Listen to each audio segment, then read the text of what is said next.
see if it's streaming. Probably gonna spend 3 hours here, maybe.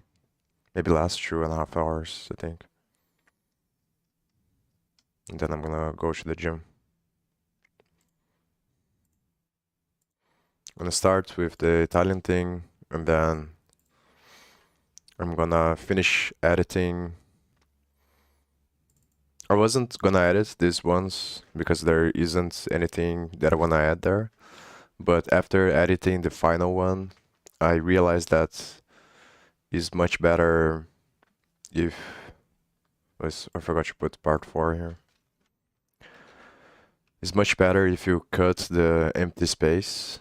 It feels like a lot more fluid, let's say, when I was editing this video. So I think I'm gonna do the same for video 1 and video 2, and maybe video 3. I don't think I'm gonna do that because I did a simple animation here with an elephant, and I don't wanna risk messing it up. Now that's already... I think I'm just gonna leave this one like this, and then in the future videos I'm gonna cut the empty space between words. And I think I'm gonna hire someone. I'm not really sure. I'm messaging a guy on Fiverr, but I'm not really sure if he's gonna be available or not. But I'm gonna pay him to teach me more about DaVinci Resolve, how to edit and create animations, because I think I already know roughly how to do it. But the problem is I'm not sure about the flow of which way I should do things. So for now, I think that is better to... The first thing that I did, I created a video. The last video I was doing, I created the whole video before, and talking about the stuff that I wanted to talk about, and keeping in mind that I'm not gonna use the footage of the video because I was gonna do images. I was gonna do an animation at first, but then I decided to do a bunch of images collected together because it's easier to edit. But after going through that experience, I think it's better to create the animations first, because then you can watch the animations as you talk about them, and it's easier to synchronize it. But that might be wrong also, because you have to cut the empty space as well. So it's kind of... that's the thing that I'm having the most trouble with, is thinking about how to go about organizing and structuring the project so that I know in which places I'm gonna put the montage, the animations that I wanna do, and the illustrations that I wanna do. And also, how do I cut the... This is what I'm gonna see now, I think. Like, how do I cut the empty spaces without compromising the video? Because what if between empty spaces there's a change in the image of the video? So then I can't cut that part because it's gonna cut the video and it's gonna ruin the video. And I'm not really sure what to do about that. And the other thing that is confusing that I couldn't find anywhere about DaVinci Resolve is the connection between the edit page and the fusion page, because I know now if you put the thing here at any point and you go to the fusion page is gonna start from that clip, and it's gonna go from the end of the clip, in which this case is the end of the video. And if I wanted to end it before that, I would make a cut here somewhere, and then it would go from this part until the end of the cut.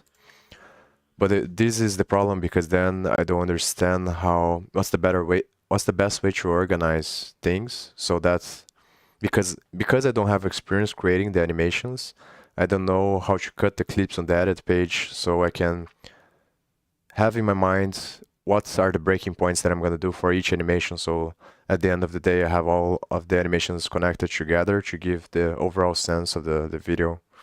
And it's a lot harder than I thought. Actually, I was expecting to be really hard, but I think it's going to be too hard to do a bunch of animations in the beginning. And then it might be worth it to, once I have enough money, to hire someone to edit instead of trying to do everything myself. But like I said before, I want to try to do it myself because I think it's gonna be better. It's just more authentic, because the edit is a huge part of the video. And if I'm able to do the edit myself, I'm gonna be able to capture or teach concepts that are hard to teach, because I have the idea in my mind of how everything should be structured. So if I'm able to do everything by myself, it's gonna be a clear path, let's say.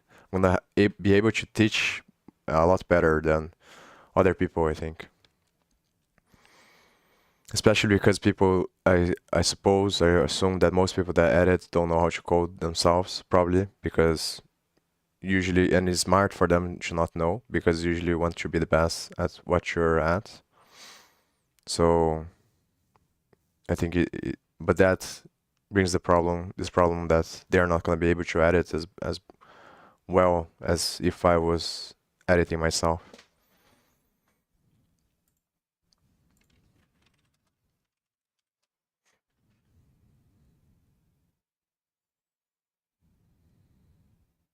So I think it will be worth it to hire, if this guy is available, to do some. I think I'm gonna do 5 hours of coaching session with him if he's available. And if it works out, and I think it's gonna be good to see if he has any opinion on this or how it works, and he's probably gonna teach me more about how to do everything on the Fusion page, which I have done some stuff, but just really basic stuff. And I also spent a couple of hours struggling to make some animations, and it wasn't working, and I didn't know why. Yeah. So after I do this Italy thing, I'm gonna finish editing the first and second video, and then I'm gonna research null and coalescence operators. Not coalescence operators, I'm gonna research null, none values, the difference between them and in JavaScript and Python. So I can talk, because the next video is gonna be about operators, and to talk about operators, I'm gonna have to talk about these values first, I think. So clarify the values first, then talk about the mathematical operators. How I'm gonna just say that they are the same, all the operators in mathematics, the basic ones are the same.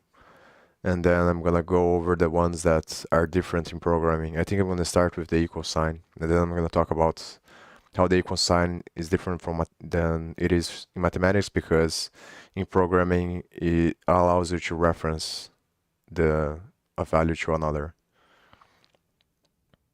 And I have to think about how to talk about that, because it's kind of confusing as well.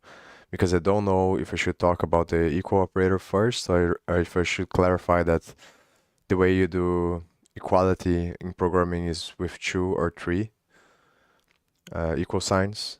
Because once I talk about that, I'm gonna have to talk about the differences in JavaScript and Python, and that's gonna be the annoying part that I kind of don't want to do, because it's just a detail, and I don't think it's that big of a deal. People can search for themselves, and even if I teach them how to do it, then we'll have to search for themselves later, because it's annoying.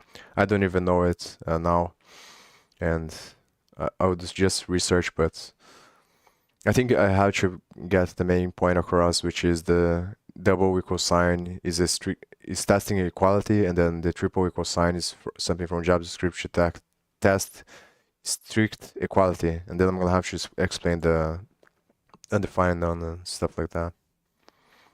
So I think I'm gonna explain undefined none in the beginning, and then I'll go over the operators, and then go over the equality, and talk about that. The other thing that I'm debating now is if I should do these videos on multiple different takes and separate, because sometimes what I noticed in the videos that I filmed by now is that there's there's usually a lot of stuff to talk about, and at the beginning of the video I have to remember everything that I'm gonna talk about as I talk about something. So for example, in the first video I was talking about the binary and how it converts to numbers, but at the back of my mind I had the idea that I was gonna talk about the countries later and about the difference. So it's kind of confusing because you have to remember everything as you say.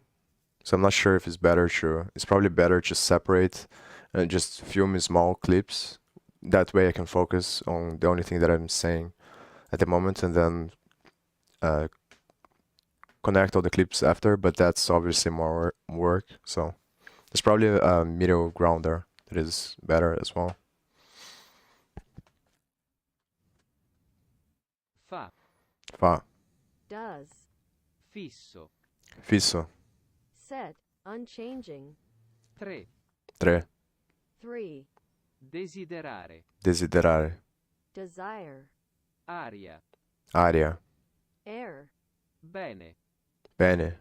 Well. Anche. Anche. Also. Giocare. Giocare. Play. Piccolo. Piccolo. Small. Fine. Fine. End. Mettere. Mettere. Put. Casa. Casa. Home. Leggere. Leggere. Read. Mano. Mano. Hand. Portare. Portare. Carry. Grande. Grande. Large. Compitare. Compitare. Spell. Words. Aggiungere. Aggiungere. Add. Anche. Anche. Even. Also. Terra. Terra. Land. Qui. Qui. Here. Devo. Devo. I must. Grande. Grande. Big. Alto. Alto. High. Tall. Tale. Tale. Such. Seguire. Seguire. Follow. Atto. Atto. Enact. Perché. Perché. Why. Chiedere. Chiedere. Ask. Maschi. Maschi. Men. Cambiamento. Cambiamento. A change. È andato. È andato. He. She went. Luce. Luce.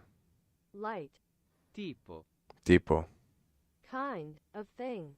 Spento. Spento. Turned off. Bisogno. Bisogno. Need. Casa. Casa.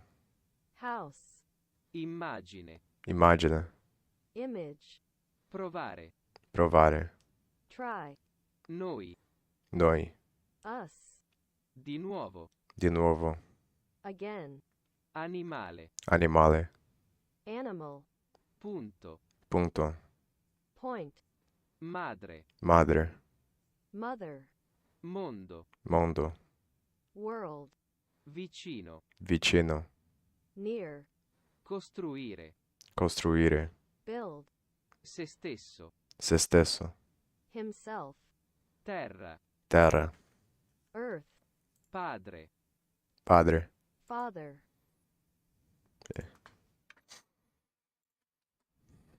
Yeah, so here I'm just gonna cut the stuff.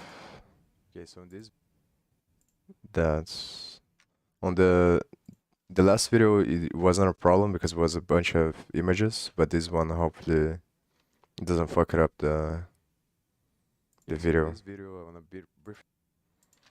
Usually the way that I did on the previous one is just cut these spaces here. So whenever there is a higher thing here, I don't know how to say this. This is noise, and when it's flat is not noise.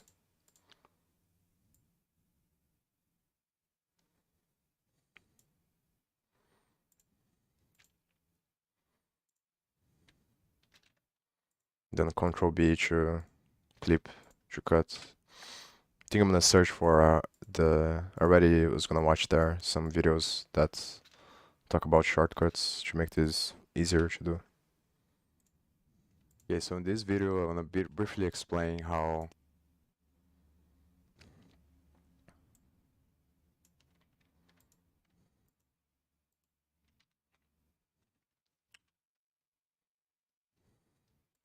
so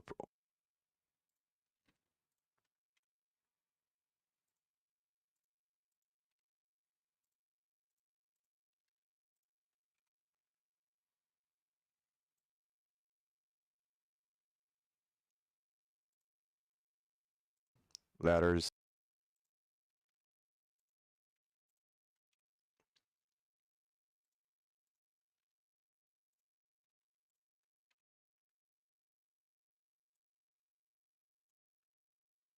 Words and numbers, and then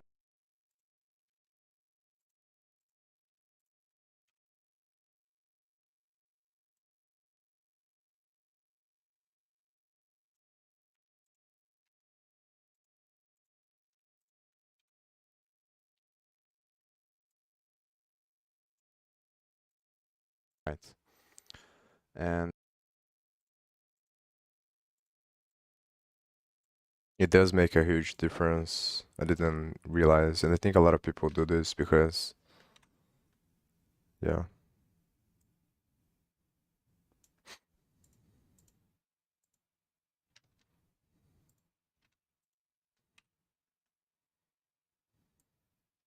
it's weird that people do this and you don't even realize. Like the most people's videos is not them talking regularly. I think it's kind of strange because it becomes normal for you to listen to people talking like that. So you assume that that's how they talk normally, but actually in reality they're probably, if you talk to them in person, it's very different. Syntax that actually, yeah, but I'm not sure if everyone does this in their videos. I assume that most people do it because more it feels more engaging when you're watching because there's more stimulus all the time. But it is obviously bad in the long run. That's the problem with the internet as well. Not the internet, the market economy.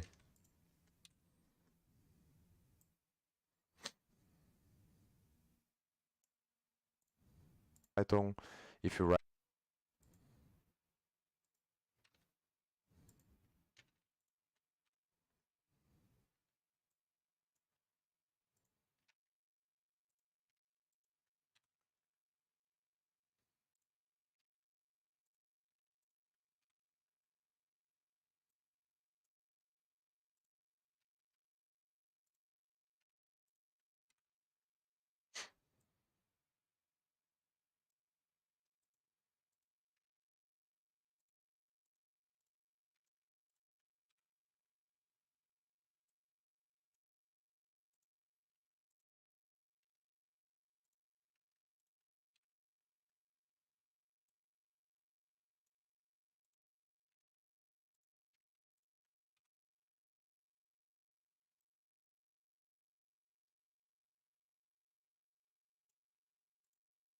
script, that actually means something.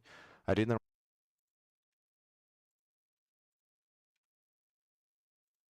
something. I didn't write,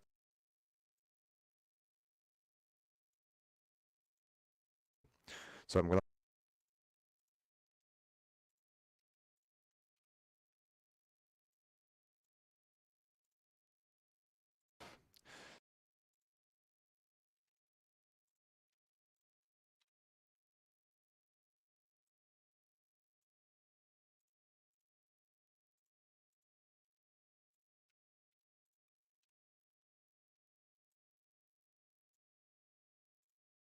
time in Python and Java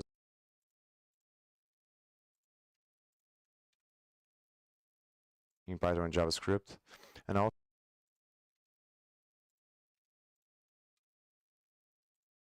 JavaScript. And I also wanted to talk about the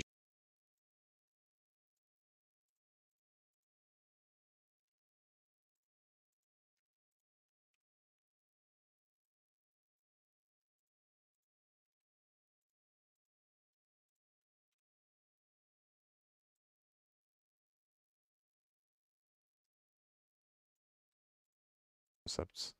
So I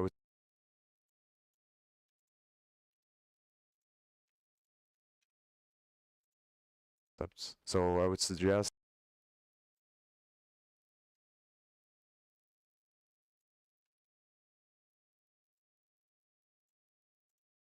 future. But yeah,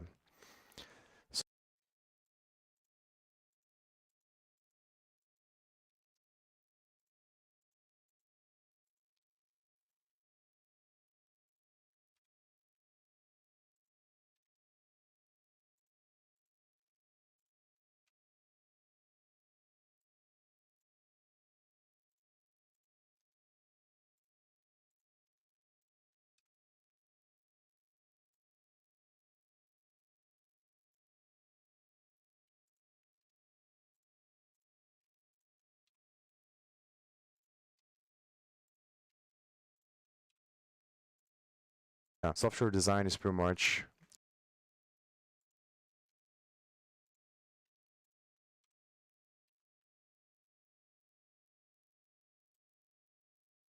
You wanna watch a video, shortcuts after I do this two things here.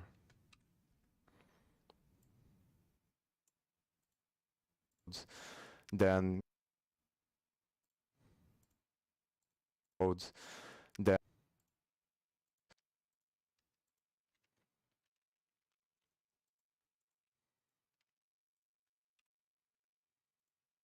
then you.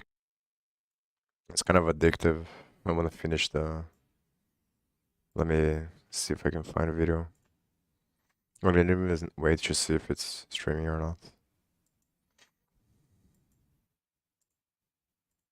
There's no shortcuts to success. But it didn't say anything about DaVinci Resolve. So that's why in this video, I'm gonna show you my top 10 DaVinci Resolve shortcuts to speed up your workflow so you can spend less time on all the tedious stuff and more time creating. And if you're new here, my new video and weekly videos all about teaching you to become a better video editor. So if you want to level up your editing skills, click the subscribe button and the bell notification so you don't miss out on anything. So I've been working on the keyboard shortcuts since I transitioned from Premiere Pro to DaVinci Resolve almost 2 years ago. Now the way that I edit is my left hand on the keyboard and my right hand on the mouse. Now I really want to have to move my left hand around a ton, nor do I want to have to take my right hand off the mouse. I want to just kind of keep it there and have all the tools that I need just there at my disposal, because otherwise it's going to just slow me down. Now the first shortcut that I use every single day that I edit is to make a cut on all layers. And to do that, I hit S on my keyboard. If I want to only cut one clip, I can select the clip and hit S, and it's only going to edit that clip. Or if I have nothing selected and I hit S, it's going to make a cut on every single clip below the playhead. So you can start cutting multiple clips at once using that. So another shortcut that I use every single day, along with the razor tool, is called Ripple. Now what Ripple is it deletes everything from either the right or the left of the playhead to the next edit point, just depending on which Ripple button you hit. So I have Ripple left of the playhead set to Q, so it's going to delete everything from the left of the playhead to the nearest edit point. Or if you hit W on the keyboard, which is right next to it, you can Ripple to the right of the playhead. Just be mindful of what you're removing. So number 3 is playback speed, and this is so vital for when I'm just cutting up a video and going through the editing process. Speaking of that, would you want to know how to actually edit a video like this? Let me know in the comments below and see what I can do. Anyway, so when I'm going through a video and I'm hitting S to cut everything up and using my Ripple left and my Ripple right, which you just learned, I need to kind of control the playback speed. And one way is just to hit the space bar and do all that. Now that's fine and all, but it's playing at 1x speed, and I want to speed that thing up. So playback speed, and this is so vital, right or the left of the playhead to the next edit point, just depending on which Ripple button you hit. So I have Ripple left of the playhead set to Q, so it's going to delete everything from the left of the playhead. Yeah, but is this set to Q on everyone? I'll test this S one first, then the Ripple. S doesn't do anything for me. That's the problem. Q doesn't do anything either. W does this, I don't know what it is. Looks like it's this mouse here. Dynamic string mode.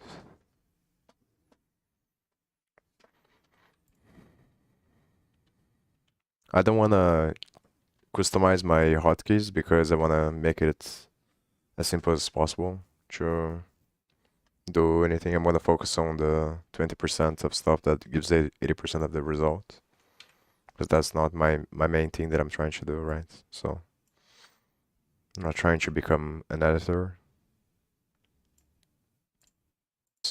And then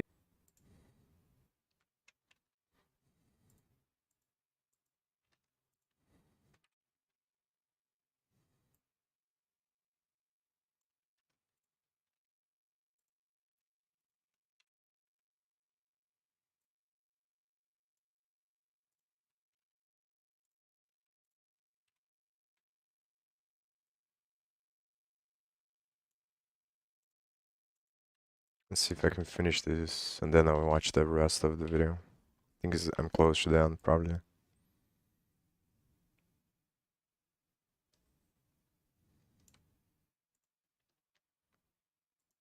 There must be a way. I don't know why people haven't programmed this before.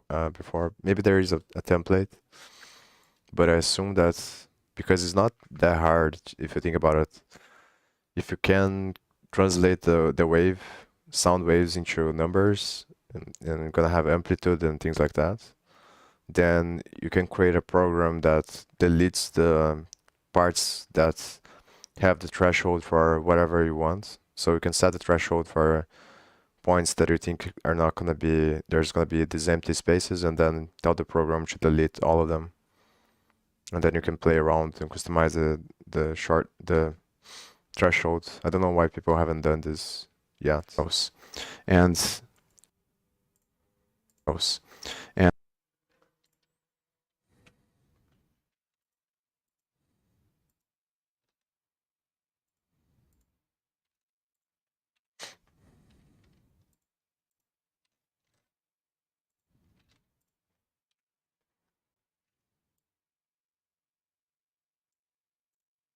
that, and the name of this category of things is called software design.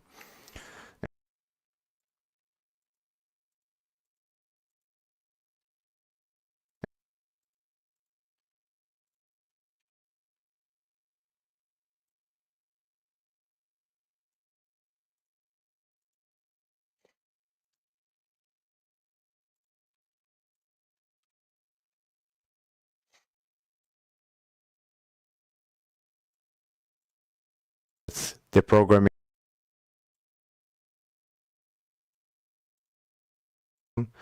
because the operation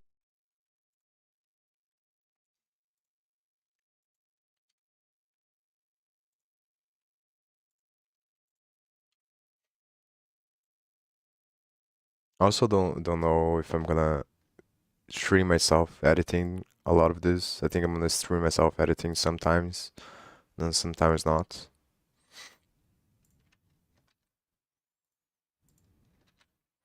Because a lot of the times it's better to use the two monitors, especially when I'm doing animations. I assume that is gonna be better.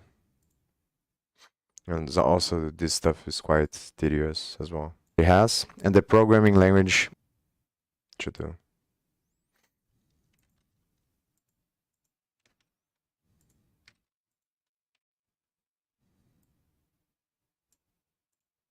System.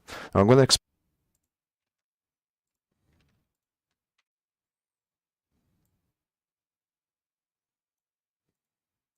stuff, so I don't stuff, so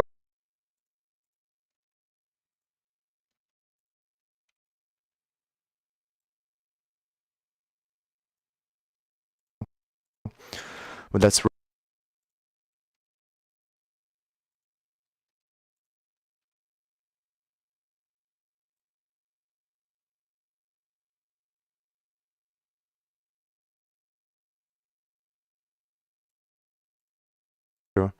And when it makes sense,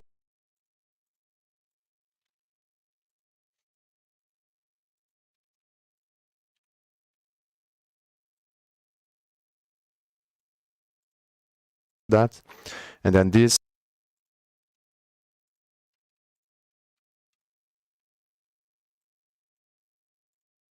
latch is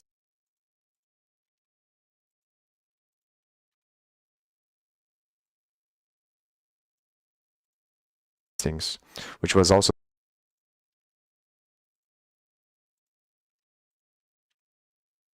see how much there's left. Damn, there's a lot.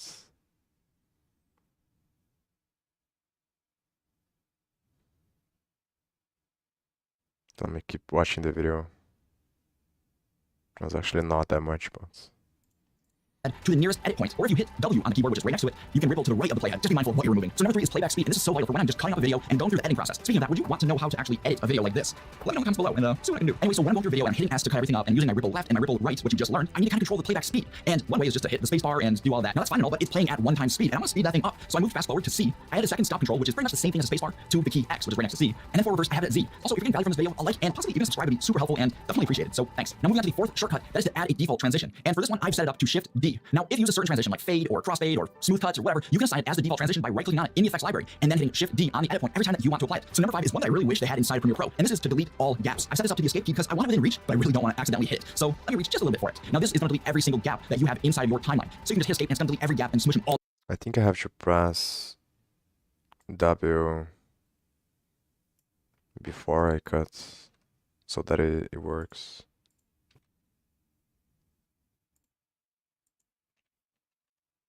And doesn't matter. Doesn't do anything.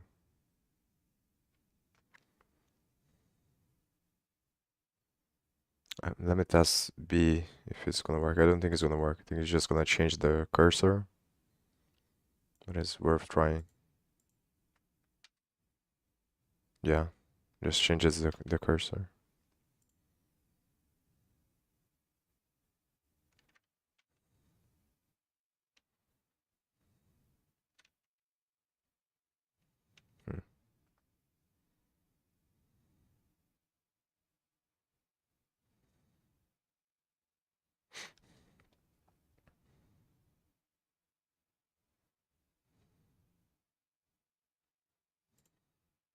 Together. So number 6, we have clip selection, and this is another one that I use so much. Like, it is one of the most useful ones I think out there. And I'm not just talking about the control A, to select all. I'm talking about like better than that. Here's what I'm talking about. If I want to select anything to the left of the playhead, I can just hit Shift A, and it's going to select every single clip on all tracks to the left of the playhead. Now, if I want to select everything to the right of the playhead, what I can do is hit A, and that's going to select everything on all tracks to the right of the playhead. Now, this allows you to be a bit more precise with what you're selecting. And let's say you want to select everything to the right besides one audio layer. Like, let's say you have music and you don't want to move the music around. What you can do is hit this little bypass button. Hey, Freddy.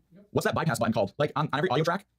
That's it. What you can do is hit this little button right here that says auto track selector. You can just turn that off and it's going to bypass the whole layer so you can still select everything to the right besides one track. This is a shortcut. It's getting good. So moving on to number 7, we have open in timeline. So if you use a lot of compound clips or fusion clips and you have to constantly right click on them, hit open in timeline, you just bypass that and click on the clip. So you get T on your keyboard and it's going to open that in the timeline and save you just a few button clicks. But if you're having to do a lot of edits within compound clips, it can actually save you a decent amount of time. Speaking of saving time, number 8 makes assigning clip colors super easy. You know, you have to right click on a clip, go to add clip color, and then select whatever color you want. And then if you accidentally just go off that little menu, everything closes, you don't want to have to deal with that. So I made it a lot easier. So all you have to do is hit control on your keyboard and hit whatever number you want. You can hit 1, 2, 3, 4, whatever, right? It's going to just cycle through all of the clip colors. And because there's more clip colors than there was numbers up there, right? You can just hold down Alt and Control and then go through the numbers again. This is going to make it a lot easier so you can assign clip colors to the clips and not have to go through that super annoying process every single time. You just do it with one shortcut. And a little pro tip right here is to associate your clip colors with a certain type of video, right? So for me personally, the intro part of a video, that's always orange. The outro or the exit, that's always brown. Then everything between that, it could be, you know, if it's a number list like this, I might assign one color to it. If it's B-roll, I usually keep that as pink. So you just keep going and you associate certain types of colors with the footage that you're using. So number 9 is markers. Now I'm straight taking one from Premiere Pro's keybinds and putting it at M. So if you hit M on your keyboard once, it's going to add a marker, or you can hit M on your keyboard twice and it's going to not only place a marker, but open it up so you can type in any information that you need there. Now finally, number 10 is speed controls. So if you're doing a lot of speed ramping, this is going to be so valuable. So to open up the retime controls, I'm going to hit Control R, and this is going to pull that up. To close it down, you say Control R again. Now retime curves, that is Control E on the keyboard. And this is just going to help you speed up your workflow a bit and not get lost in the DaVinci Resolve menus. And another one you can do is for the clip speed. And I haven't done much with this, but I still mapped it to R. And if I hit R, it just opens up and I can reverse a clip or slow things down there. You just don't visually see it until you hit OK. So just a little extra one here. Another one I really like is Control Q. So if you press Control Q on the yeah, actually, don't press Control Q unless you want to shut down the program. If you do, though, Control Q is your guy. Now, if you want to get an overachiever, you can take these shortcut keys and put on something like a razor tortoise, and then you're gonna have all of your keybinds on one hand, and you can move around your timeline so much faster. And that's actually what I have done. And I've been using for I don't know, like 2 years now. I've got all those keypads that, you know, the fancy ones that people send out, and I just can't get out of it. So I can tell you guys how to use that in the future if you're interested. Now, instead of having to go and assign all these shortcut keys, you can actually just download all of mine completely for free. Just click the link in the description. There is no strings attached. It's all yours. Take them. Now, speaking of free, if you purchase the Ultimate Motion Graphics.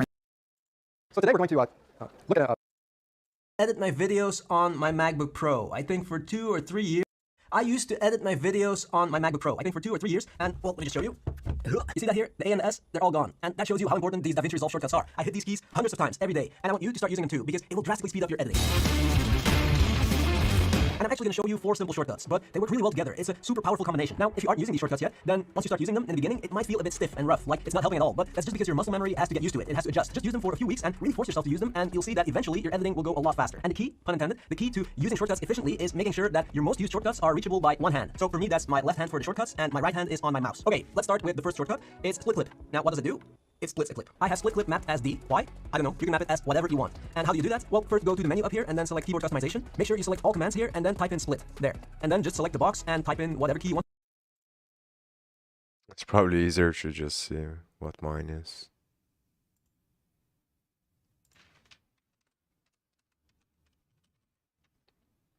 I think it's split and ripple.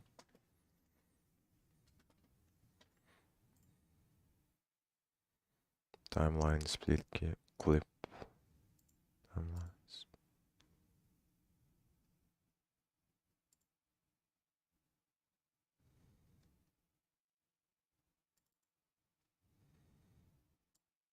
Want to use. It's that simple.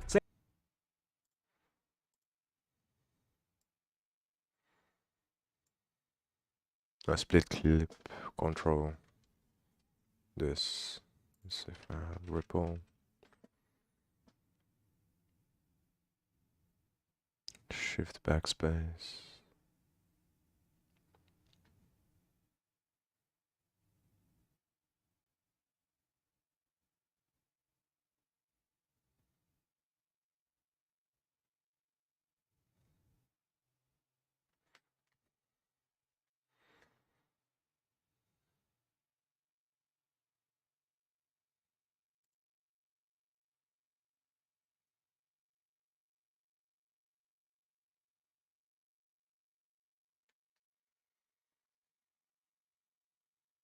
Yeah, I still don't know. But the thing is, Control backspace is pretty much the same as Control B. It's very similar. We still don't know the one that cuts to the left. Save and done. They should do this by default, I think. It's probably really common. And now, whenever I hit D, it will split the clip under the playhead. The next shortcut is ripple start to playhead and ripple end to By playhead. default, on the left hand, I meant. By default, these commands are mapped as command plus shift plus left or right bracket on Mac. On Windows, it's probably control plus shift plus left or right bracket. And what these shortcuts do is, well, ripple start will take the start of your clip, trim it to the playhead, and then move everything behind the playhead, so on the right to the left. So all of that with just one keystroke, like this. Boom. And ripple end will of course do the same, but with the end of the clip. I have these two mapped as A and S, so close to the split clip shortcut, D. And then finally, delete selected. By default, this is backspace. I have it mapped as W. So select a clip and hit W, and it's gone. And here's an extra shortcut that's super useful. Ripple delete. Ripple delete will delete the selected clip and then move everything on the right, so behind that clip to the left. I have ripple delete mapped as shift W. And that's it. The combination Ripple delete.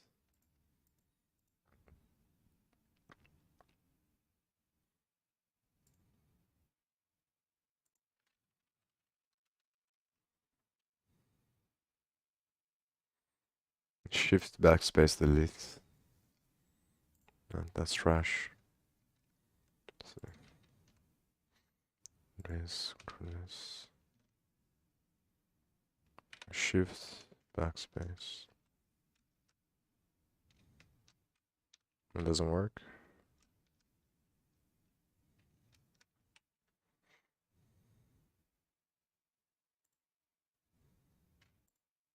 Yeah. Well, whatever. I think I'm gonna finish this video and just finish the way that I was doing before, which is just delete. Of those shortcuts is so powerful, you really have to start using them. So one hand for the shortcuts, one hand on your mouse, and you'll be flying, man, really. Just give it a few weeks for your muscle memory to adjust and to get used to these shortcuts. And that's it. Thank you so much for watching, and see you in the next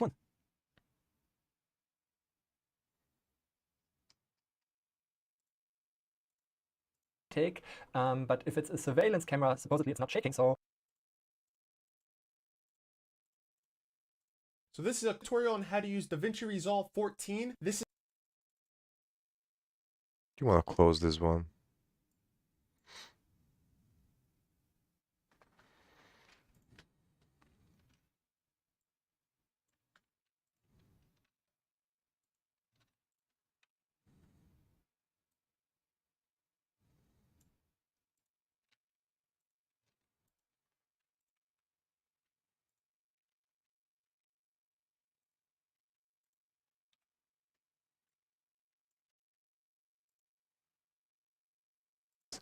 I just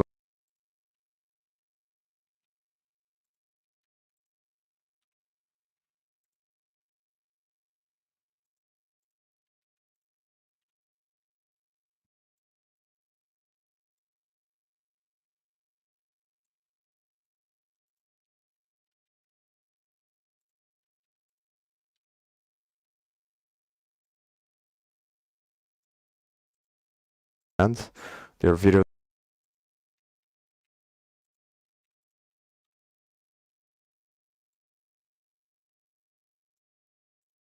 A lot more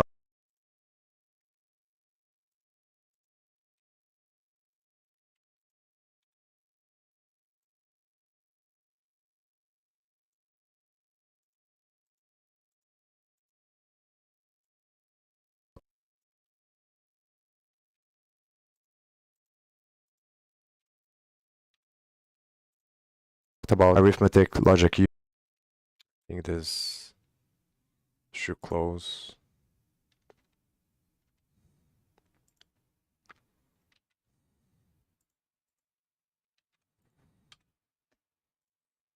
About arithmetic logic.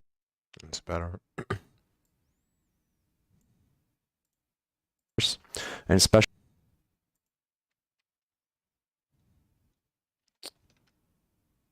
Fuck.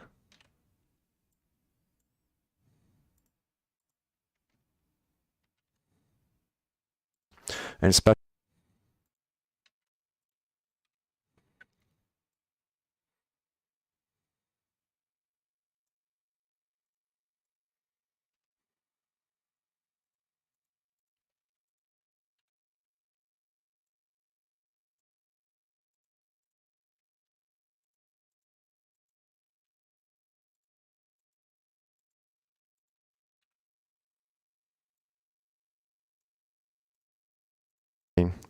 Why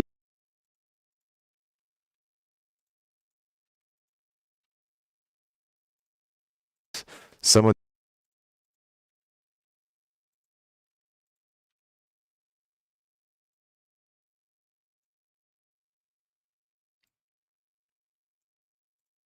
have meaning and other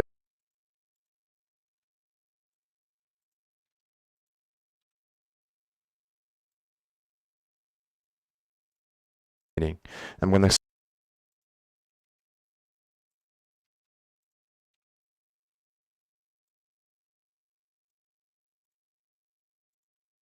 involved in the version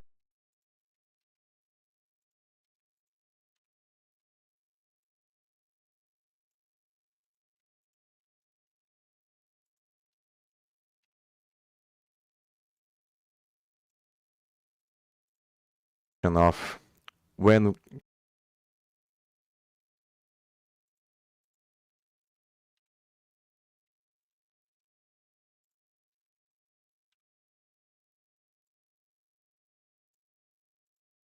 thing, and when it does,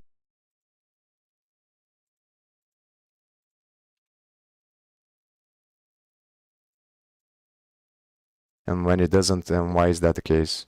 So yeah, see you on the next video.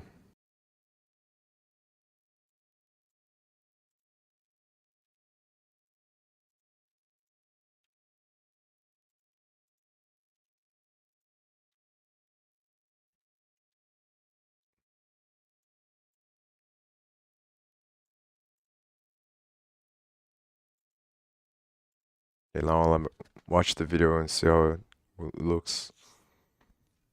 If it's good, then I'm gonna render, and then I'm gonna replace the video that I have there with this one. The video that I have here. I'm pretty sure, yeah. Okay, so in this video, I want to briefly explain how things work. So programming is pretty much writing a bunch of things in a file, letters, words. I think I forgot that one.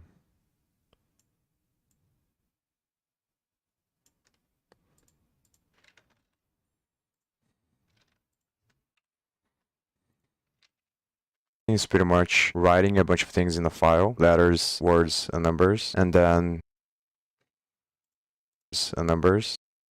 Okay, so words and numbers, and then the computer is gonna understand these words and is gonna perform calculations based on the words you write. And each programming language has a special syntax that actually means something to the computer, and then other keywords don't mean anything. So for example, in Python, if you write lambda, it's gonna treat that keyword with a special meaning. And if you write cat, then it doesn't know what a cat is. And same thing on JavaScript and any other programming language. And then I'm gonna explain more about this on the next video. But the reason why I wanted to do this video is to show you what are the main keywords for Python and JavaScript that actually mean something. I didn't write all of the keywords here because there's a lot to explain still. So I'm gonna talk about other stuff. So, but these are the keywords some of the keywords that are used 80% of the time in Python and JavaScript. And I also wanted to talk about the general concepts here, because when you're starting to learn something, you don't know what you don't know. So these keywords are gonna help you understand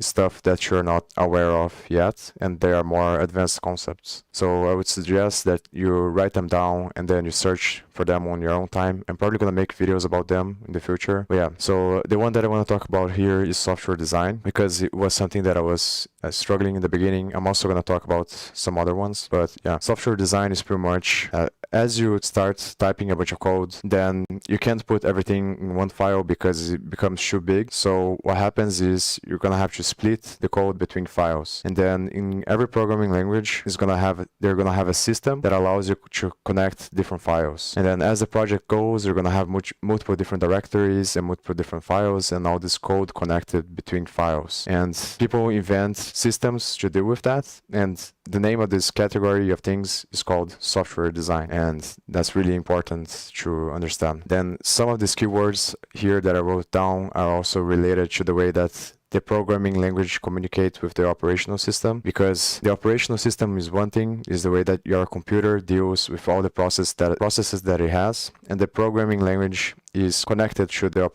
operational system. I'm going to explain more of this in the future videos because there's too much stuff, so I don't want to talk about everything. And this is a point to the stuff that I was talking about before, because as I start talking about these things, my mind starts branching off on all different kinds of things that I could be talking about, but then you start to find the balance and go back to the focus of the video.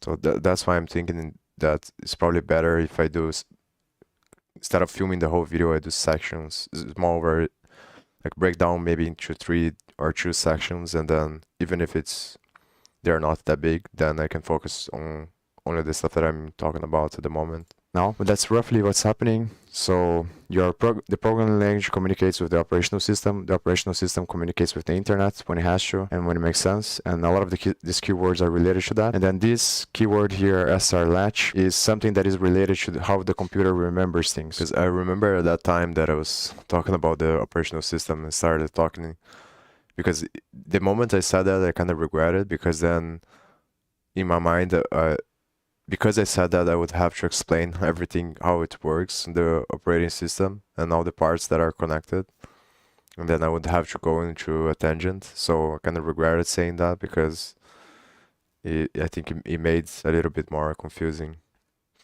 But I think I'm gonna leave it like this. It's not worth it to redo everything just because of this.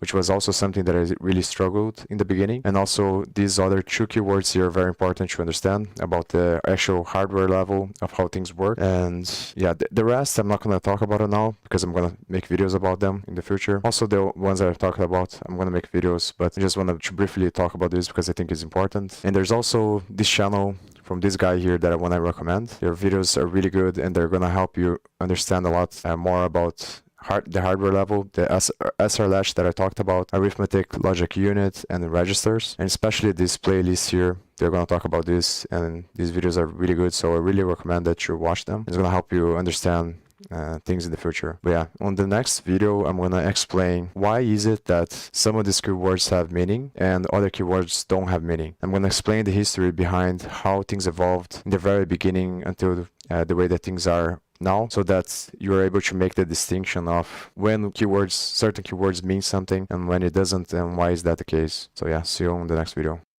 I think that's good. So I'm gonna save this stuff.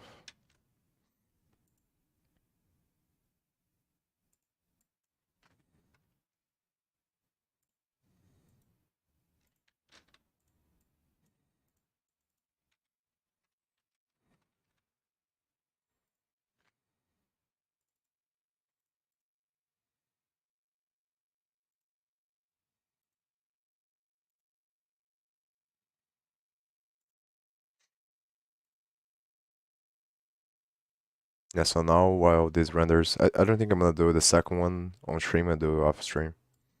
But I'm gonna research the stuff about null operators.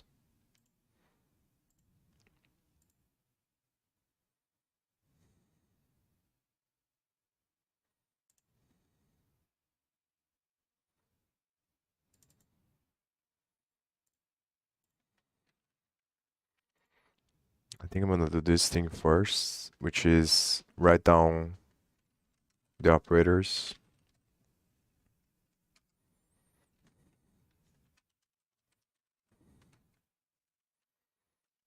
And do separate. So I'm gonna write down all the null operators and the explanation and what's the difference. Then I'll create the outline explaining the difference between them, and then write down the stuff that I'm gonna use on the video here to explain. And then after that, I'll research the operators that I want to talk about. I don't think I'm gonna talk about a lot of operators. I'm just gonna talk about the ones of the division, the ones that the difference is on the remainder, which is the percentage and the true slash thing. And that's important. And I don't think I'm gonna talk about the coalescence, but I'll mention briefly and explain that I'll have to talk about this after because it is related to if-else conditions, so I have to go over if-else conditions first. And that's another thing that I'm struggling with because a lot of these things, they're interconnected, so it's hard to find the path, which way to explain is better. So for example, I wanted to talk about the methods for, after talking about if-else and then for loops, and or even after this video, the last video that I did that I talk about strings and all of this stuff, I wanted to jump into the methods already because I think it makes sense, but then I can't jump into the methods before I talk about functions because the methods are functions. But then if I'm gonna talk about functions, then I have to talk about scope, which is gonna be very complicated. And scope, I'm thinking about using an analogy, and I'm gonna have to do a lot of research on scope as well because I know it's very, very complicated, and I'm probably gonna make some mistakes trying to explain it because I don't understand it really well myself. Because when you talk about scopes, you're gonna have to talk about namespaces, and it gets really confusing because it combines everything into one thing. So what I'm planning to do is on the next, after I So briefly explain operators, then briefly explain if else for loops functions, and then there's another one that I think I'm forgetting, but classes, briefly explain this for, and make one video about each, like just so that the person gets a sense of what it is, and then only after that talk about the methods, now that they know roughly what a function is. Then only after that they talk about the scope and namespace. I think that's going to be better. And then after that talk about the this keyword. But that's the problem, because then if I'm going to explain classes, they're going to have the this thing. So maybe I'll leave classes after I explain all this stuff, because classes are more complicated anyway because of JavaScript. So I'm going to be right back.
I'm probably gonna save this in the file.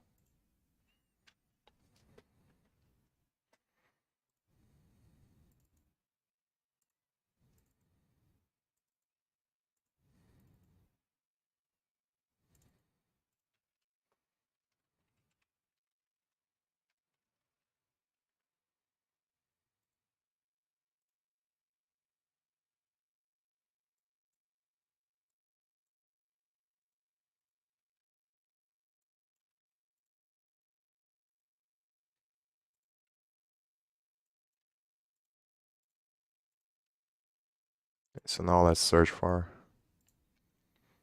So I know that, yeah, JavaScript has no undefined. And what else? Does it have none? I'm not sure.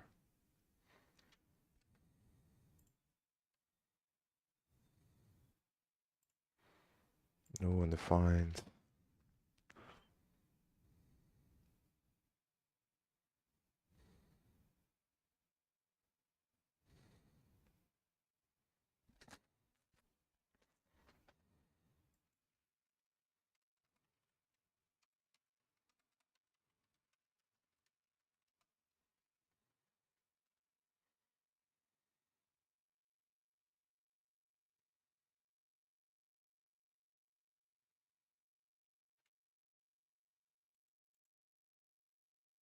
Python has none.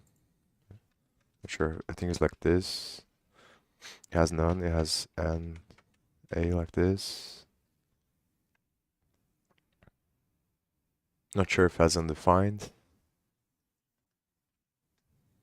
I think it does, but I'm not really sure.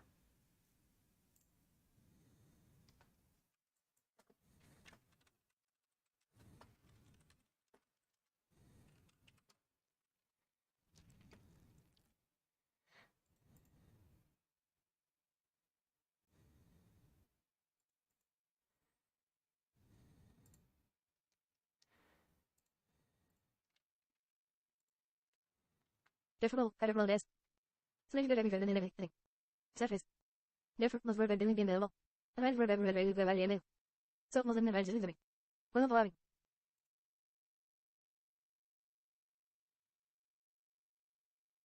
So, null is nothing and undefined is just missing something. Rolling on the floor laughing. Null is nothing, undefined is not something. Not super helpful, I know. Let's dive deeper. How to define null and undefined values. An example will help. Below we declare two variables. Let's keep it simple and use null and undefined to compare outcomes since they are sometimes confused because of their similarities. Let Leviticus equals null, / Leviticus is null, let Dune, / Dune is undefined, declaring two variables, one null and one undefined. Leviticus is intentionally without an object value, null. Whereas Dune is declared, yet it's unintentionally missing a value, undefined. How to check for null? And the problem is, I want to know all of them. Because I don't want to miss anyone, obviously.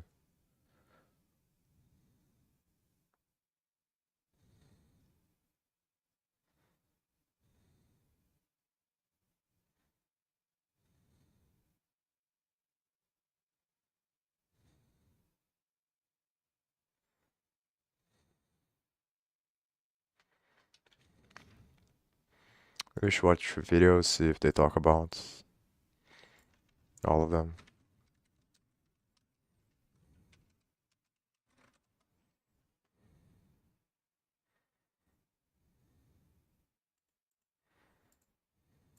How's it going, everyone? Welcome back to our next episode on how to create JavaScript. Now, in this episode, I'm going to talk about something called operators within JavaScript. And operators is something used to create all sorts of logical operations within a JavaScript script. So when it comes to these operators, we have a lot to talk about. There's a lot of different types of operators, but for the sake of this episode, I'm just going to talk about a few of them. Later on, we'll actually get to more specific types of JavaScript functions or code, and we'll get into some of the other operators we have within JavaScript, but for now, it's just going to confuse you since we haven't talked about conditional statements and loops and that sort of thing. So for now, we're just going to focus on a few of them. So what I have in here is a basic index.html document. I'm just going to zoom in so you can actually see what's going on. And inside this document here, I have a couple examples of assignment operators and arithmetic operators. Now, assignment operators we've actually seen before in the previous episode where we set a value equal to, for example, a variable inside JavaScript. So I'm going to show you a couple examples of the different types of assignment operators that we have inside JavaScript. So the first one that you've already seen is the equal sign. Now, if we were to go ahead and create a variable by saying we have a number, I can actually see my keyboard here. There we go. And set it equal to some kind of value, for example, an integer number. So we'll just say 10. Then we use this assignment operator in order to set number equal to 10. Now, if I were to go ahead and use one of the other ones here and show an example of it, if I were to go on the next line and say I want to add 5 to this 10 inside number, I can say number Yeah, I'm is probably going to talk about this in the next video as well. when I talk about the equal sign, I explain that JavaScript, in order to declare something, a variable, you need to declare the var or lat. But then I'm only going to explain the difference in hoisting after I explained scope, because it's obviously interconnected. Equal to number plus 5. And what this is going to do is that it's going to say number is going to have a new value, and we're going to take number, which is 10, and add 5 to it. So we're to console log this, it's actually going to say 15 inside. I can see my keys here. Go to minus, multiply, divide, and so on and so on. This is going to add something to the current value of the variable or the value that we're talking about. So this is what we call an assignment operator. And the next example is something called an arithmetic operator, which is hard to pronounce, but arithmetic operator. And this is just basic math arithmetic operator. So a conditional statement, I'm talking about it now because it doesn't confuse you this early on. So this is what we call operators within JavaScript. And I just want to mention that we have these because they're really important to know about before we get too far into JavaScript. So I hope you enjoyed, and I'll see you next time.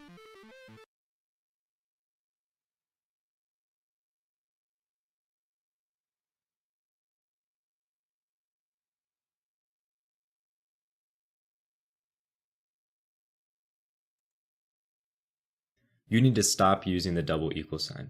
There is only one instance where the double equal sign should be used, and I'll be covering that at the end of this video, so let's get started with what you should use instead. It may sound a bit melodramatic to say to stop using the equal sign, but let me back up my reasoning behind it.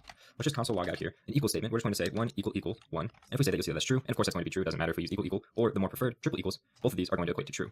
But let's say we were comparing 1 equal to the string 1. What is this going to do? Is this true? Is this false? It should be false because a number is not equal to a string. But as you can see, it prints out true over here. And that's because double equal signs takes the type of the object and converts it so that they're both the same. So this number 1 and the string, they're going to be both converted to equal to a number. So it'll check 1, and that's because the 0 could ever equal the empty string for the types of the objects. This gives us a lot of weird bugs, especially when entering empty values. Or for example, if we check 0 equal to false, that says true, even though 0 is not false. And if we use equal equals, you'll see it'll give us false instead of true for the statement. But as I mentioned at the beginning of this video, there is one use case where you do want to use double equals sometimes. And that's when you're comparing null for different objects. Let's say you have an object and you want to see if that object is null. So we have null, and we're going to equal that to null, which is obviously true, and it doesn't matter if you use triple equals, that'll also be true. But sometimes you're going to have a null object that'll actually be undefined instead of null. So instead of null here, we'll have undefined. And that's a very common use case where you'll have undefined instead of null. And that's actually equal to false. And null does not triple equal undefined, but it does double equal undefined. Null and undefined are both considered the same when using double equals to compare. And this, in my opinion, is the only use There's case only null and undefined that JavaScript has. equals should be used instead of triple equals. The same rule of using double equals versus triple equals also applies to the not equal operator. So let's put one over here. We're going to just put the string of 1, and let's say that those are not equal to each other. As we know, exclamation point equal stands for not equal. And if we say that, we're going to get false because it's converting the values types before it's checking equal. But if we put an exclamation point followed by 2 equal signs, it is not going to convert type. And we'll see that these are actually not equal to each other, as we would expect, because the number 1 is not equal to the string 1. And this solves all the same bugs we talked about earlier with empty strings and 0, 0 and false, and null and undefined. As you see, if we put in null on one side and we put in undefined on this side, we're going to see that these are actually not equal to each other. But if we use single equal, it would actually say that they are equal to each other. So I hope you guys enjoyed that quick video on the differences between double equals and triple equals in JavaScript, and why you should almost always use triple equals over double equals unless you're comparing null and undefined. If you guys did enjoy this video, make sure you check out my other JavaScript related videos, link over here, and subscribe to my channel for more videos just like this. Thank you guys very much for watching, and have a good day.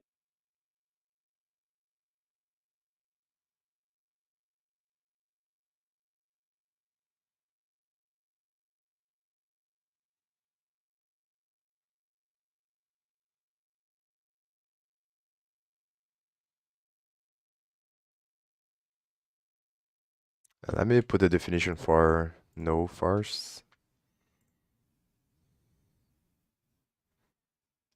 I'm gonna read this through articles and put the definition for null, undefined, none. Then I search for these ones, and then I'll see if there's more. But I don't think it's not a big a deal to talk about all of them. If there are more that I'm missing, it doesn't really matter that much, I think. I just wanna finish these videos as fast as possible so I can start making videos about stuff that is more interesting. Because this stuff is kind of, I don't know. How to check for null with type of. You can check for null with the type of operator in JavaScript. Console.log, type of, Leviticus, / object console.log, type of, Dune, / undefined type eve. I guess this stuff is not really learning the language, it's just learning the basics so you can communicate in the language. When you actually learn, you have to learn all the libraries, and that stuff is gonna be more interesting, I think, to make videos about, because then I'm gonna have to research a lot. And then I'm gonna also start learning more as I make the videos. That's the part that I'm anxious to start. Console.log, type of, Leviticus, / object console.log, type of, Dune, / undefined type eve, will return object when called on a null variable. Curiously, if you check with type of, a null variable will return object. This is because of a historic bug in JavaScript. How to check for null with equality operators. Another curiosity is that when you loosely check for equality using double equals, null and undefined will return true. Console.log, Leviticus == Dune, / true console.log, Leviticus == Dune, / false console.log, Leviticus == null, / true, but not as good a habit to use a strict equality shown in next example. But when you strictly check for equality using triple ==, null and undefined will return false. This is because null and undefined are both falsy in JavaScript. Falsy means that a value is considered false when encountered in a Boolean, true or false, context. JavaScript uses coercion to coerce values from one type to another in order to be able to use them in a Boolean context. But by strictly checking for equality, you can see that they are in fact not equal. How to check for null with strict equality? The best way to check for null is to use strict and explicit equality. Console.log, Leviticus null, / true console.log, Dune null, / false. How to check for null with the object.is method. An equally foolproof way to check for null is to use the built-in object.is method. Console.log, object.is, Leviticus, null, / true console.log, object.is, Dune, null, / false. Summary. Null is a primitive type of a variable which evaluates falsy, has a type of object, and is typically intentionally declared as null. Undefined is a primitive type of a variable which evaluates falsy, has a type of undefined, and represents a variable that is declared but missing an initial value. Null = undefined evaluates as true because they are loosely equal. Null = undefined evaluates as false because they are not, in fact, equal. Null is the best way to strictly check for null.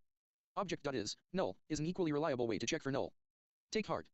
As you've probably gathered, there are a plethora of brain teasers in the JavaScript ecosystem like this. But when you break it down, you can confidently understand them / You can do it. Thanks for reading. I hope this was a helpful breakdown for you. Keep coding, and keep leaning forward.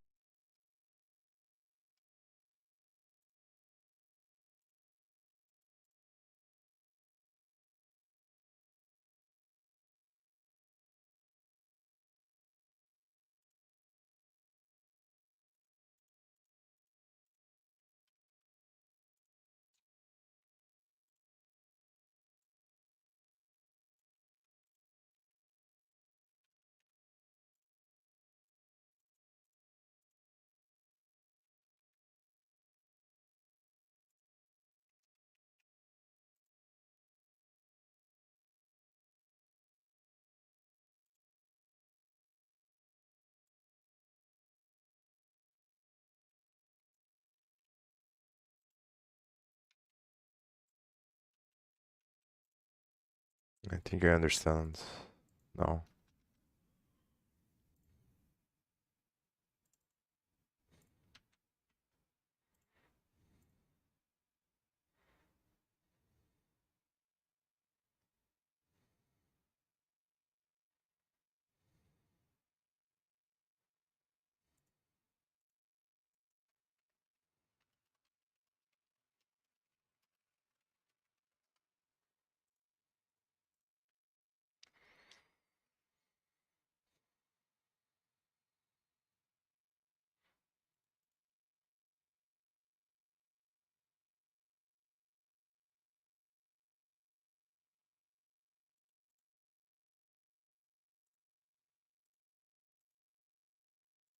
Null.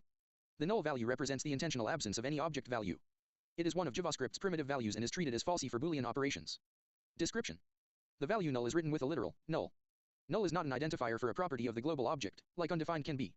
Instead, null expresses a lack of identification, indicating that a variable points to no object. In APIs, null is often retrieved in a place where an object can be expected but no object is relevant. / foo does not exist. It is not defined and has never been initialized. Foo, / reference error, foo is not defined. / foo is known to exist now but it has no type or value. Const foo equals null, foo, / null. Examples. Difference between null and undefined.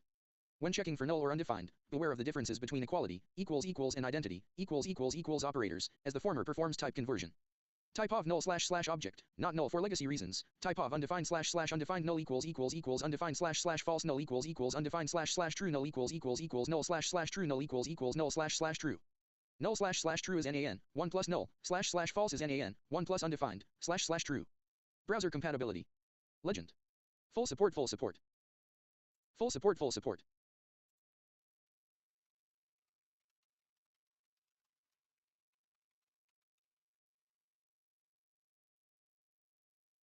Not a number.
Null and undefined in JavaScript.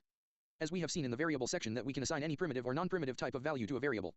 JavaScript includes two additional primitive type values, null and undefined, that can be assigned to a variable that has special meaning. Null. You can assign null to a variable to denote that currently that variable does not have any value but it will have later on. A null means absence of a value. Example, null var myvar equals null, alert, myvar, / null. In the above example, null is assigned to a variable myvar. It means we have defined a variable but have not assigned any value yet, so value is absence. If you try to find DOM element using document.getElement by ID for example, and if element is found then it will return null. So it is recommended to check for null before doing something with that element. Example, null var save button equals document.getElement by ID, save, if, save button, equals null, save button.submit. A null value evaluates to false in conditional expression. So you don't have to use comparison operators like equals or equals to check for null values. Example, null in conditional expression var myvar equals null, if, myvar, alert, myvar is not null, else alert, myvar is null. Undefined. Undefined is also a primitive value in JavaScript. A variable or an object has an undefined value when no value is assigned before using it. So you can say that undefined means lack of value or unknown value. Example, undefined var myvar, alert, myvar, / undefined. In the above example, we have not assigned any value to a variable named myvar. A variable myvar lacks a value. So it is undefined. You will get undefined value when you call a non-existent property or method of an object. Example, undefined function sum, val1, val2, var result equals val1 plus val2, var result equals sum, 5, alert, result, / undefined. In the above example, a function sum does not return any result but still we try to assign its resulted value to a variable. So in this case, result will be undefined. If you pass less arguments in function call then, that parameter will have undefined value. Example, undefined function sum, val1, val2, return val1 plus val2, / val2 is undefined sum, 5. An undefined evaluates to false when used in conditional expression. Example, undefined in conditional expression var myvar, if, myvar, alert, myvar evaluates to true, else alert, myvar evaluates to false. Null and undefined is one of the main reasons to produce a runtime error in the JavaScript application. This happens if you don't check the value of unknown return variables before using it. If you are not sure that a variable will always have some value, the best practice is to check the value of variables for null or undefined before using them. Points to remember. Null and undefined are primitive values in JavaScript. A null value means absence. An undefined value means lack of value. A null or undefined value evaluates to false in conditional expression.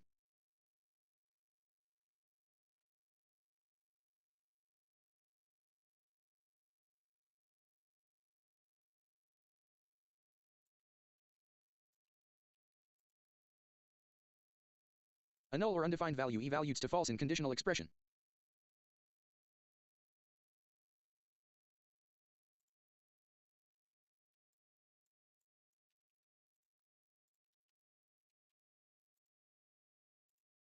You should probably save this as a picture as well.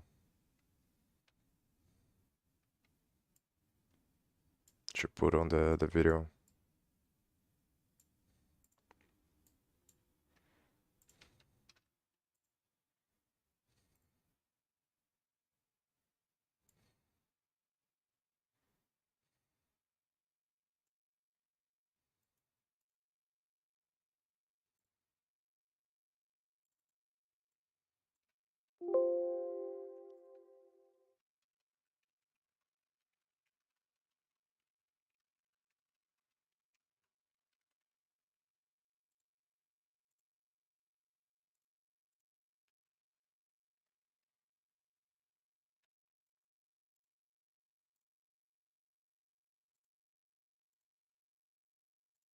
False values in JavaScript. Description. A false value is something which evaluates to false, for instance when checking a variable. There are only 6 false values in JavaScript, undefined, null, nan, 0, empty string, and false of course. Checking for This is also good to know.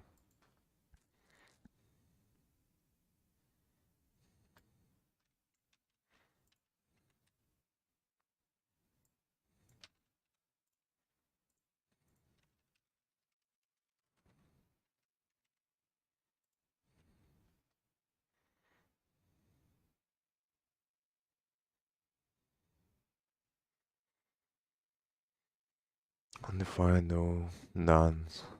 So it does have none.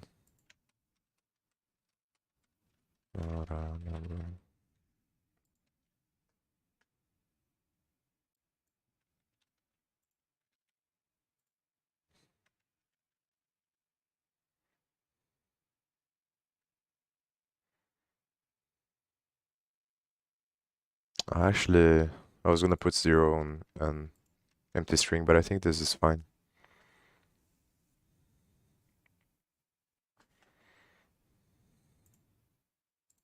A falsy value is something which evaluates to false, for instance when checking a variable. There are only 6 falsy values in JavaScript: undefined, null, nan, 0, empty string, and false of course. Checking for falsy values on variables. It is possible to check for a falsy value in a variable with a simple conditional. If, variable, / when the variable has a falsy. General examples. var string equals, //. We'll explore more about this next. Var empty object equals, //. Fun with arrays. If, equals false, //. Caveat. Be aware of the data type when evaluating a value in a Boolean context. If the data type of the value is meant to be a number, the truthy/falsy evaluation can result in an unexpected outcome. Const match equals teammate, 0, an alternative to the use case above. More information.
I think I'm gonna use the example of the string and the number to explain the double equality operator, and then say that the other one is different because it would be false because the types are different. I think that's enough to talk about it.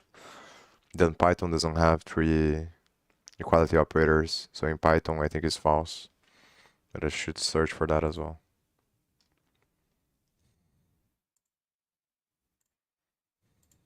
Python none keyword. Python keywords. Example. Assign the value none to a variable. X equals none print, X.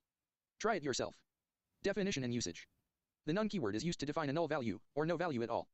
None is not the same as 0, false, or an empty string.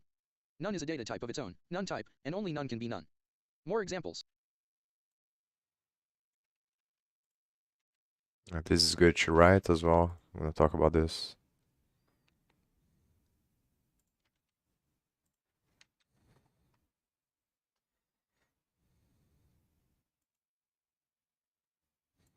None is not the same as 0, false. More examples. Python keywords.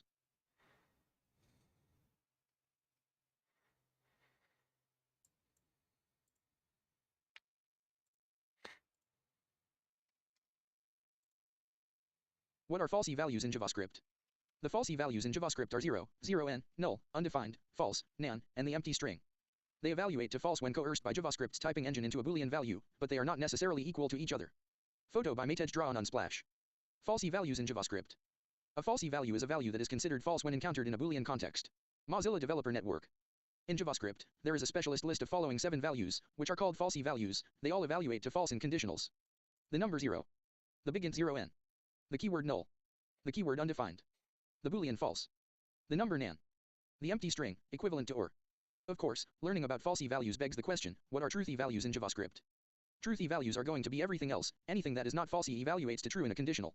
Truthy values include the empty object and the empty array. Since they aren't falsy, they are truthy, by definition. Photo by Hildhard Peterson on Unsplash. Code example of falsy values.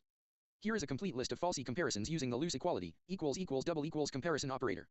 Despite all being falsy, they are not all equal with the double equals equals equals. The values null and undefined are loosely equal to each other. Nan is not equal to any other value, not even itself. The other falsy values, 0, 0n, false, and, are all loosely equal. A note on strict equality. All the above falsy values would be strictly equal to only themselves using equals equals equals, with the exception of nan, which is the only value not strictly equal to itself in JavaScript. Here is a complete list of falsy comparisons using the strict equality, equals equals equals triple equals comparison operator. Photo by Emre Cenker on Unsplash. Conclusion. Falsy values are the way that JavaScript deals with not crashing when a conditional is passed something other than a Boolean value. Other programming languages differ, but JavaScript has its certain falsy values, and everything else is going to evaluate to true in a conditional. The 7 falsy values are 0, 0n, null, undefined, false, nan, and. The falsy values sort of loosely equal each other with equals equals, at least in that 0 equals equals 0 n equals equals false equals equals, null equals equals undefined, and of course remembering that nan does not equal anything, not even itself. Now that you understand falsy statements, try them out inside of conditionals, if statements, question mark. It's tough because it's hard to think about how I'm going to explain this. Because I was thinking about it in my mind. Because I was thinking about explaining first that there is true and false in programming, and then saying that in JavaScript those are all the false values. But then I have to explain conditions, and then to explain conditions I probably have to explain if statements, but maybe not. Because the thing that is hard for me is to try to put myself in the shoes of someone just learning, if it's going to be too confusing for them if I explain this way. So explain, but I don't think it shouldn't be that confusing, I think. So explain that there is true and false, and then talk about all the false values for both languages. And then explain the operators. But that's the thing, maybe I should explain the operator first. Yeah, I should explain the operators first, I think. It's gonna be more clear. So first explain the equal sign operator, and then the double equality. That's probably gonna be the best.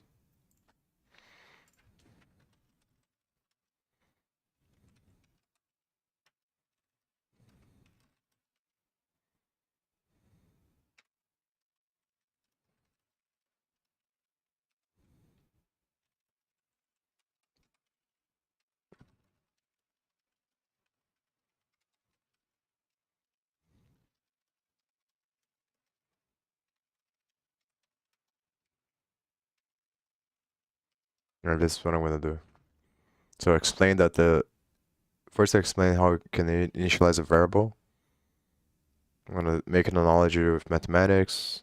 I'm gonna show an equation, probably y equals 2x, something like that. Then I'm gonna say that in programming is very similar, that you can have variables, and the name of the variables can be whatever you want, following some certain rules for depending about the language. But I'm not gonna explain, I think I'm not gonna go in depth in explaining what exactly you can use, because it's just details, and I don't think it matters that much. I don't want to emphasize the details. I think that stuff, although it's important, people can search for it. I think it's more important to focus on the concepts instead. So I'm gonna briefly explain that you can initialize a variable, and then the equality sign is like you're putting a value inside of whatever name you decide to give the variable.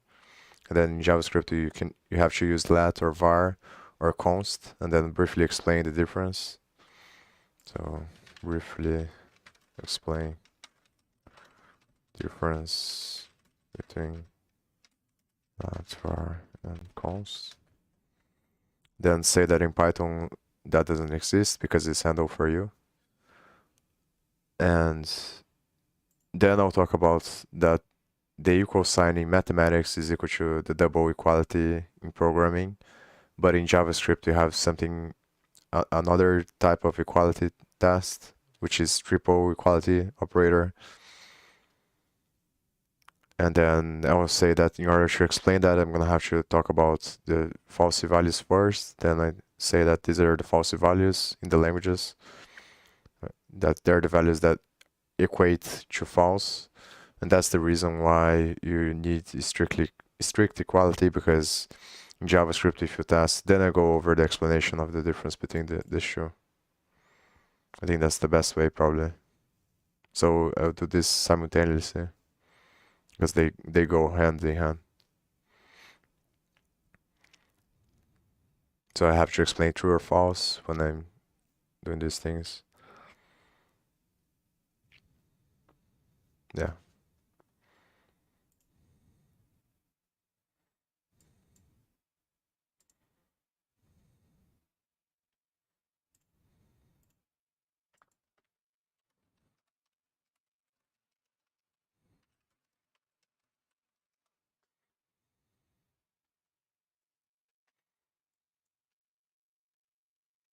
I can just test this instead of searching for it. It's easier to test. I was gonna search for if string 1 is equal to 1.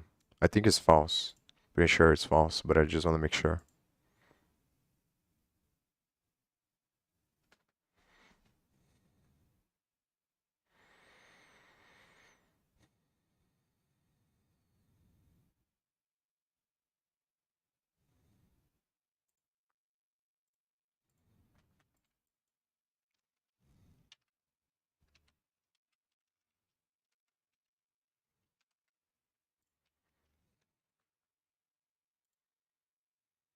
Yeah, false.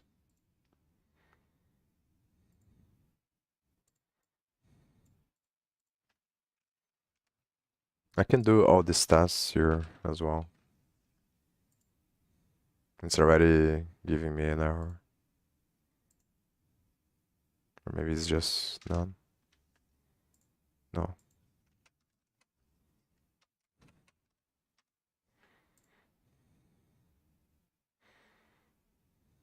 I think what I should do as well, I'm gonna do all these conditions here, and then I'm gonna write down on SkyLeDraw, and I'm gonna put all the conditions in the same place. I want it to be as fast as possible and as clear as possible. So I'm going to write down all the confusing ones, the confusing tasks, and just put on like a snapshot in the video.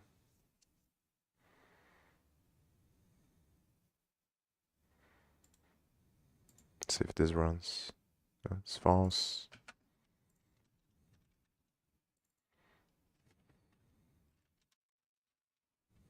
And there's no undefined. Yeah.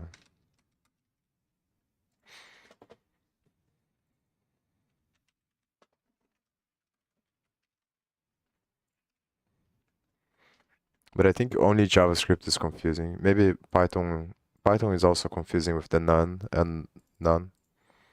Not a number and none. Because I remember a couple of times that I was having problems with this, that you have to use the pandas library to test for equality.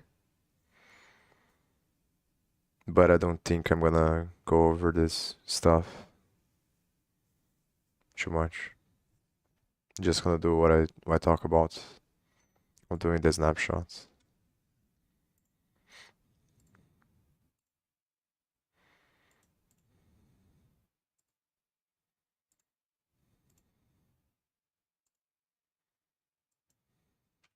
Create a slide map, get a well, learn. Create a slider. What if I really? How to use the bool function to determine if a value is truthy or falsy. How to make objects from user-defined classes truthy or falsy using the special method bool.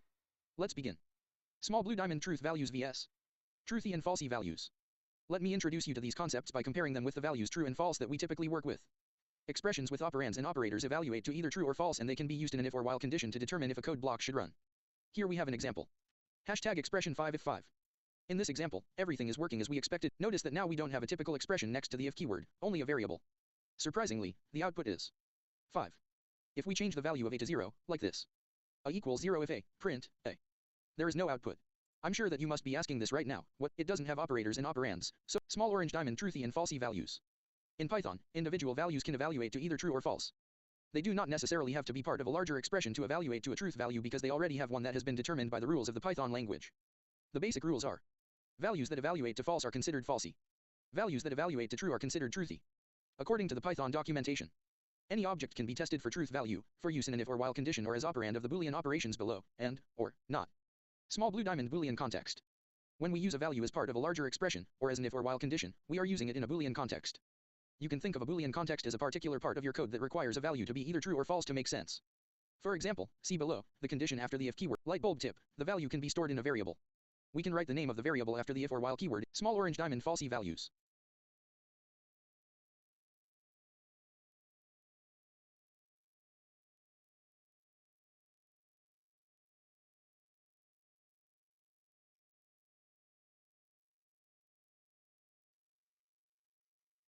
Empty lists.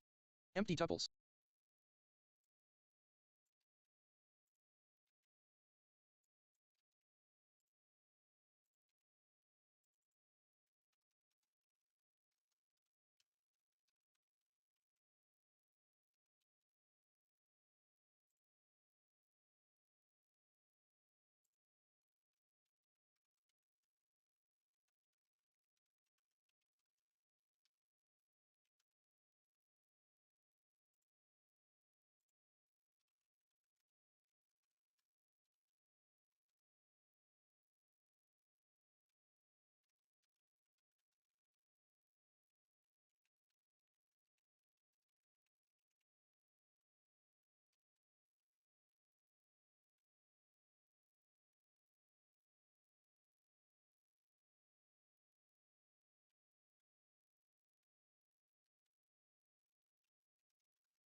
This should be all of them, I think.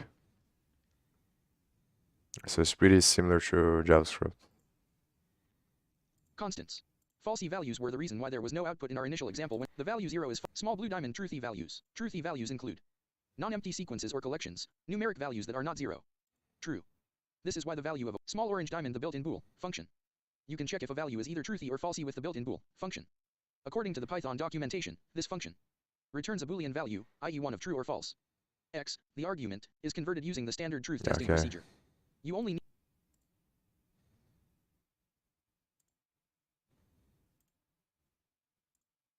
is false equals 0 and true equals 1 an implementation detail, or is it guaranteed by the language?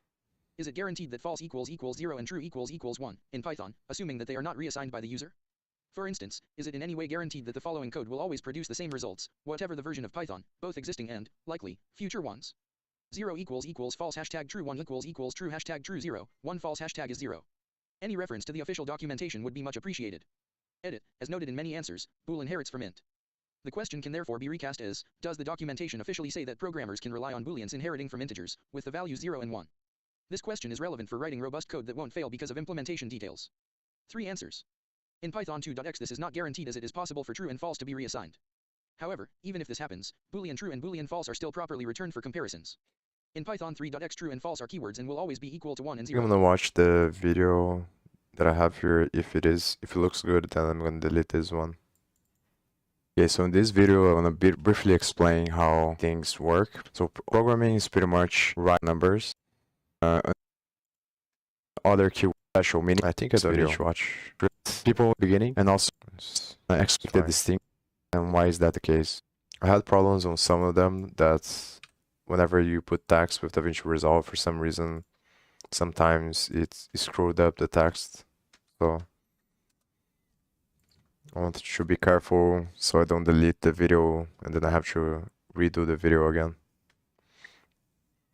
But I think this one is fine because it just cuts the parts. They were not interesting. So maybe I'm gonna structure the video now and then I'll stop streaming here. Then go work out and then film the video. Then maybe later on I can come back. But probably not. Probably gonna come back tomorrow or another time to edit this stuff. I think I'm gonna follow the same editing method that I did on the last video, which is just take a bunch of pictures of the explanation on this and talk about them, go over them.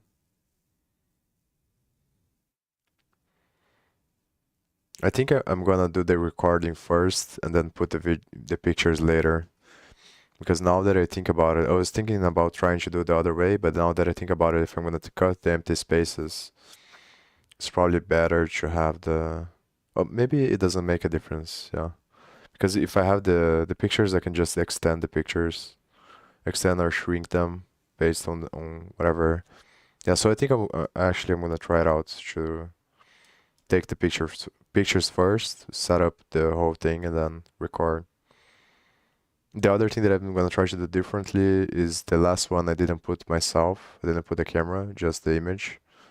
But this time I think I'm going to try to incorporate my camera there with the image because I think it's better.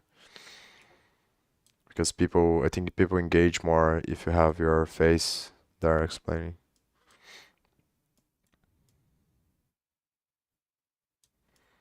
So let's see if I can use anything that I already done here.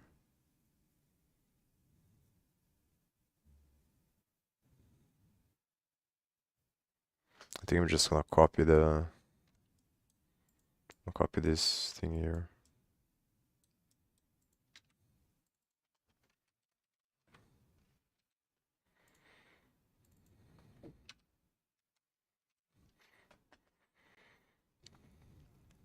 I'm gonna do Python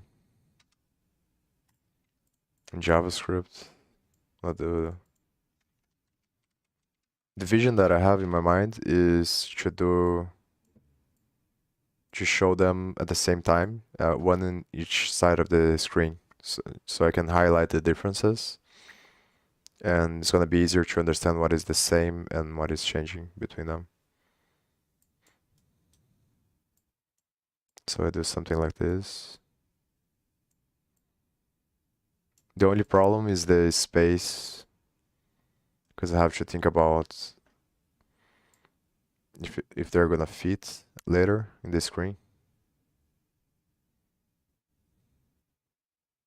Because a lot of the times I had to take the picture multiple times because it wasn't fitting.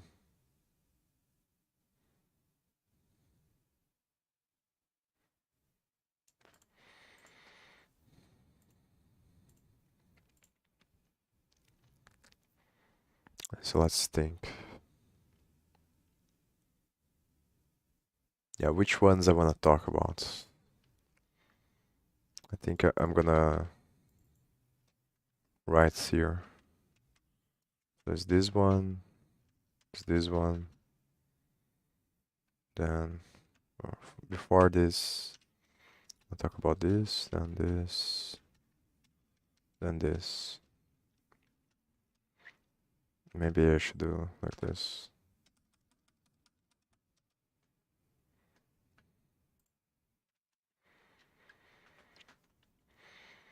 So this one, oh, this one,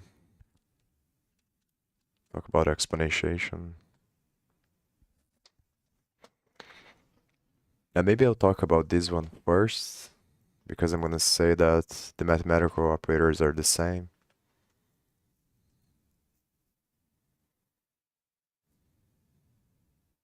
Yeah. What else do I want to talk about? Oh, this and this.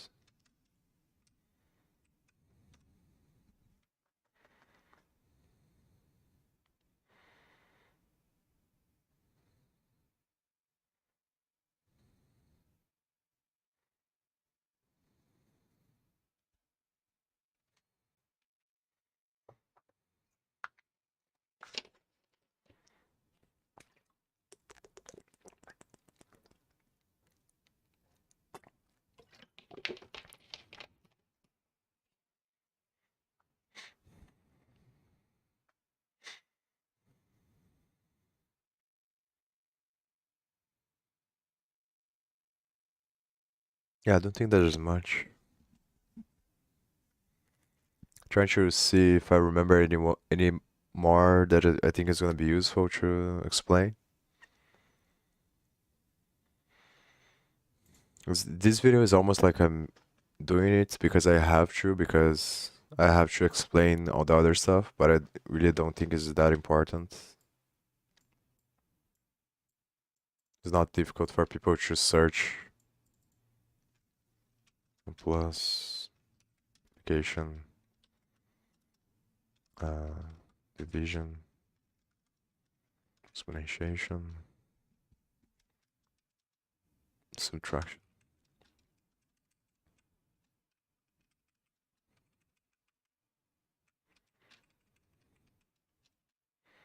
And then parentheses.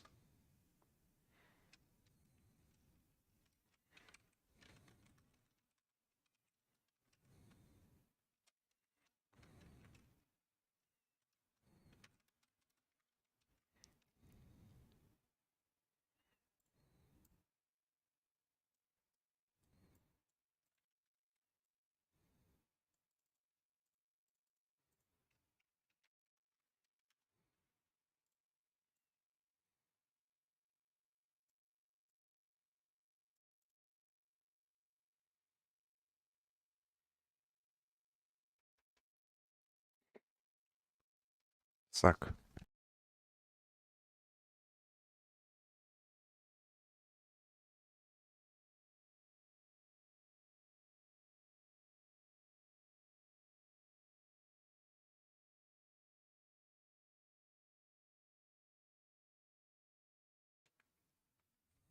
And I think that the foods that I order, I'm doing a diet, so I'm paying someone to bring foods every couple of days, and then they just arrived here, and I wasn't expecting them to arrive. I thought they were going to arrive later, so I think I'm gonna stop here. When and